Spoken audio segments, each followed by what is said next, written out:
Experimental psychology बाकी मुल्कों की तरह पाकिस्तान में भी पढ़ाई और सिखाई जाती है और प्रैक्टिस की जाती है।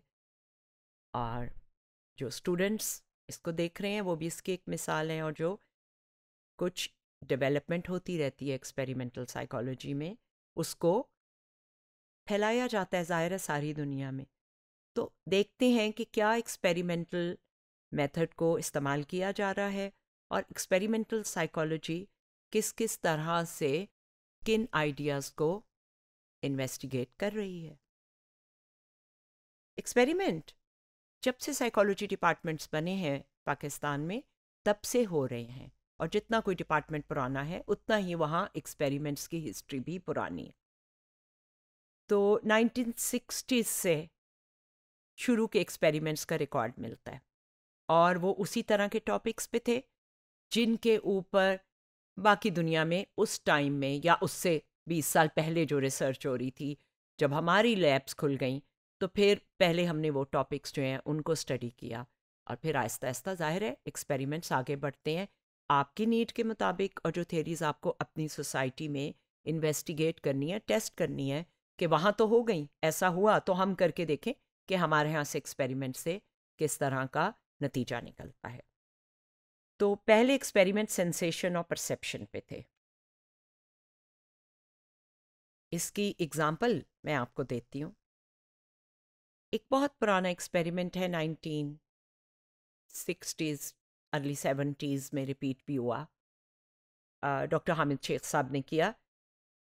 जब आपने रोज़ा रखा होता है या रोज़ा नहीं रखा होता, या आप थके होते हैं और भूखे होते हैं या सिर्फ भूखे होते हैं, जो कि आमतौर पे ख़ास टाइम में दिन में वो वक्त आ जाता है, तो क्या आपके काम करने की स्पीड, जिसे हम रिएक्शन टाइम के ज़रिए मेजर करते हैं, वो स्लो हो जाती है। तो ये एक अर्ली एक्सपेरिमेंट था और उस वक़्त साइकोफिज़िक्स ही के एक्सपेरिमेंट ज़्यादा हो रहे थे।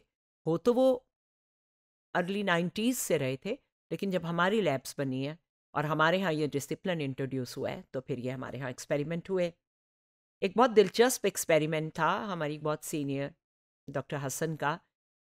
लोग ये दावा करते हैं कि वो सिर्फ सूंघ कर बता सकते हैं कि ये ऑयल है या देसी घी है। तो उन्होंने उसको डिटेक्ट करने के लिए आंखें और सूंघने की हिस्स, अगर हम दोनों को बंद करके सिर्फ टेस्ट करें तो क्या तब भी पता चल जाता है। सेंसेशन के एक्सपेरिमेंट एक्सपेरिमेंटल साइकोलॉजी में सबसे पहले शुरू हुए थे। टेस्ट के एक्सपेरिमेंट कम है, विजन के और हेयरिंग के ज़्यादा हैं, यानी देखने के और सुनने के। लेकिन ये एक इस तरह से एक इनोवेटिव एक्सपेरिमेंट था हमारे कल्चर में कि अगर हम सूंघ भी ना सकें और देख भी ना सकें कि ये क्या चीज़ है, तो क्या सिर्फ ज़बान पे रखने से आपको पता चल जाएगा। और ये प्योर साइकोफिज़िक्स को आगे बढ़ाने की एक कोशिश है। साइकोफिज़िक्स वो साइंस है जो फिज़िकल स्टिमुलस और ह्यूमन सेंसरी एक्सपीरियंस को मिलाकर समझने की कोशिश करती है। जैसे मैंने वेबर्स लॉ में आपको बताया, कितनी तेज़ लाइट होगी तो हमें वो कितनी तेज़ लगेगी। एक और एक्सपेरिमेंट जो कि उसका भी विजन से ताल्लुक़ है, एक और हमारी बहुत मोहतरम सीनियर कोलीग ने किया था कि क्या दो लकीरों के साथ हम जो एक इल्यूजन को एक्सपीरियंस करते हैं कि ये बड़ी है या वो बड़ी है, अगर उन पे तीर के निशान बने हों। ये भी हम विजन और परसेप्शन में चलकर पढ़ेंगे। इसका कोई ताल्लुक़ शख्सियत से है तो कुछ ऐसा मफरूज़ा था कि जो लोग इंट्रोवर्ट होते हैं, अपनी ज़ात में खुद मगन रहना चाहते हैं, ज़्यादा सोशल और एक्सट्रोवर्ट नहीं होते, उनका इन लकीरों को देखने का, एरो वाली लकीरों को, जिसे म्यूलर लायर इल्यूजन कहते हैं, तरीका या अंदाज, या आप ये समझ लें ज़्यादा और कम इल्यूजन एक्सपीरियंस करने का फ़र्क इंट्रोवर्ट और एक्सट्रोवर्ट में होता है। अपनी जगह पे ये भी एक दिलचस्प और इनोवेटिव एक्सपेरिमेंट था। अब लेटर की तरफ आए। ये तो मैंने अपने सीनियर की बात की, आगाज़ सफ़र की बात की, जब एक्सपेरिमेंटल साइकोलॉजी का आगाज़ था। अब इंटेलिजेंस टेस्टिंग के ऊपर काम हो रहा है बहुत सालों से, जिसमें बाहर के जो टेस्ट हैं, क्या उनको बच्चों पे करके हम एक्सपेरिमेंट करते हैं कि ये इंग्लिश टेस्ट है, ये बना हुआ है, या तस्वीरें दिखाकर उसकी इंटेलिजेंस टेस्ट की जा रही है, या कोई पज़ल देकर की जा रही है। तो उसको यहाँ पे किस तरह से हम अडेप्ट कर सकते हैं, उसमें क्या इजाफा कर सकते हैं, तस्वीरों में क्या तब्दीली कर सकते हैं। तो इंटेलिजेंस टेस्टिंग का भी काम हो रहा है।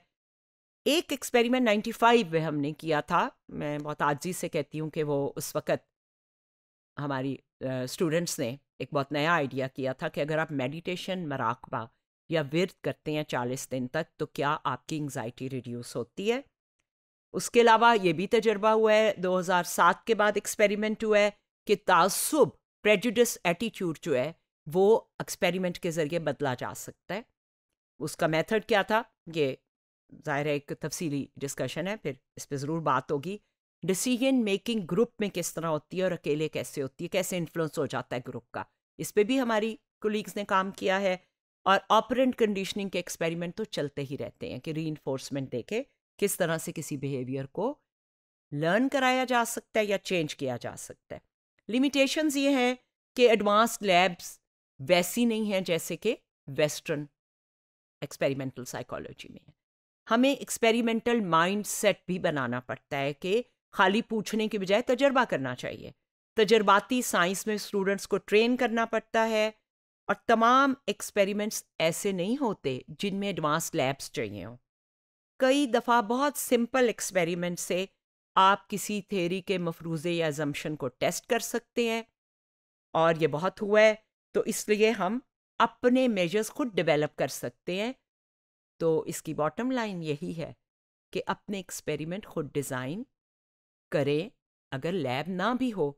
और इसके ऊपर हमारे यहाँ के डिपार्टमेंट काफ़ी अमल कर रहे हैं।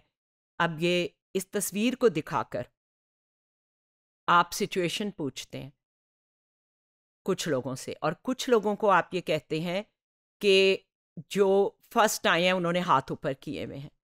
तो उसके बाद आप उनसे पूछते हैं कि इनमें से आपको कौन से लोग पसंद हैं जिन्होंने हाथ ऊपर किए हैं या नीचे किए हैं। तो फर्स्ट आने वालों को लोग ज़्यादा लाइक करते हैं।